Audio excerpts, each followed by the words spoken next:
네, 안녕하세요. 반갑습니다. 네, 오랜만에 이렇게 또 온라인으로 수업을 합니다. 지난주에 아마 지난주겠죠, 여러분들에게는. 네, 온라인 수업 방식에 대해서 여러분들에게 아마 다른 교과 선생님들께서 그 설문조사 이런 것들을 한 걸로 알고 있는데, 역사는 이렇게 하는 게 가장 좋다고 해서 이대로 밀고 나가도록 하겠습니다. 참고하시고요.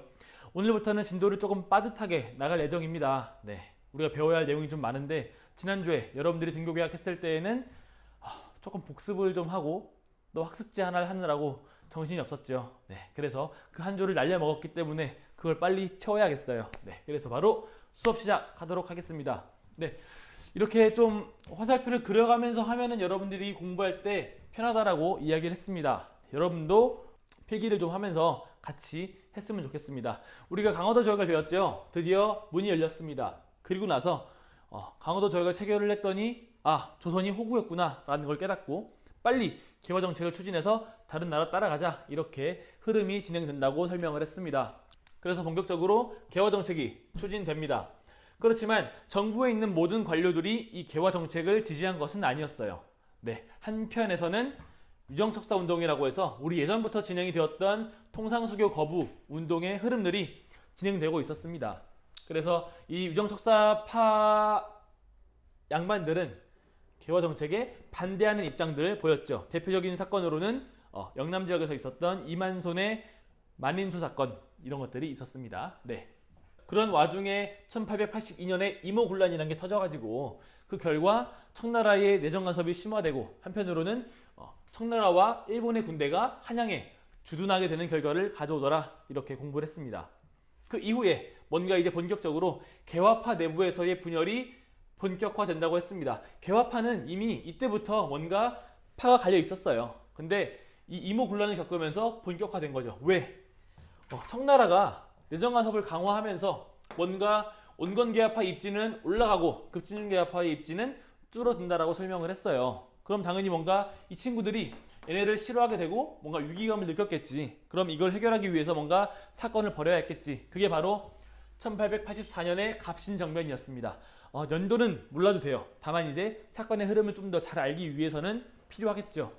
그래서 적어 놓은 겁니다. 자, 갑신정변의 결과 또 청의 내정 간섭이 심해져요. 우리는 이모군란과 갑신정변 때 둘 다 청의 도움을 받습니다. 군란을 진압하든가 아니면은 급진개화파의 정변을 진압하는 과정에서 청군의 도움을 받습니다. 그 결과 청의 내정 간섭은 더욱더 심해지고요. 일본은 청나라와 조약을 하나 체결을 해요. 그게 바로 텐진 조약이었습니다. 중국의 천진이라는 지역에서 조약을 체결해요. 어떤 내용이었죠? 야, 청나라야, 지금 우리가 이모군란 이후에 서로 군대를 조선에 주둔시키고 있는데 이거 일단 빼자.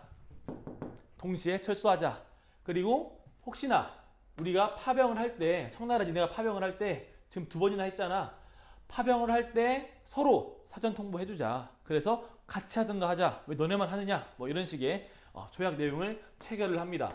뭔가 일본이 위기의식을 느낀 거야. 자꾸 청나라가 조선에 간섭을 하는 게 심해지니까.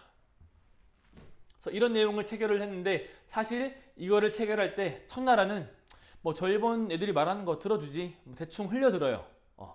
그래서 이게 나중에 어떤 결과를 가져올지를 예상하지를 못해요. 굉장히 큰 사건이 벌어지고 많은데, 어찌되었든 간에 이런 식으로 갑신정변은 종료됩니다. 근데 조선의 입장에서는 좀 짜증나겠죠. 아니, 왜 가만히 있는 우리나라 가지고 자꾸 건드려, 이 두 나라가. 이렇게 짜증이 나고 있던 이 순간에, 이 무렵에 또 다른 나라들이 조선에 접근하기 시작을 합니다. 그 첫 번째 나라가 이 러시아였어요. 러시아는 예전에 우리가 남하를 해서 흥선대원군 시절에 국경을 맞이하게 되었다고 설명을 했습니다. 근데 이때 조금 더 남하하려는 움직임을 보였어요. 그래서 조선 정부랑 밀접하게 은밀하게 접촉을 하기 시작을 합니다. 근데 그때 러시아의 국제적 라이벌이었던 영국이 너네가 내려오면 우리는 올라간다 라고 해서 조선에서 또 한 번의 만남이 이루어질 뻔했습니다.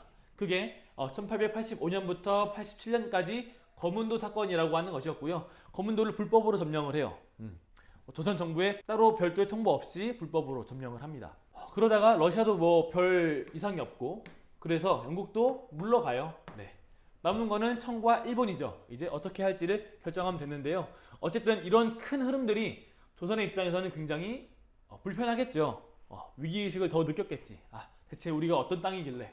그러면서 이 네 나라가 서로 싸우고 있는 형국을 보면서 차라리 그럴 바에는 조선을 중립화해라. 이 땅을 아예 아무도 점령하지 않는, 아무도 공격하지 않는, 아무도 바라지 않는 땅으로 만들어서 서로 갈등하는 일 없이 차라리 그냥 독립국으로 두어라 라는 주장이 나오기도 합니다. 그렇지만 항상 중립을 말할 때에는 힘이 좀 있어야 돼요. 근데 조선은 그러지 못했죠.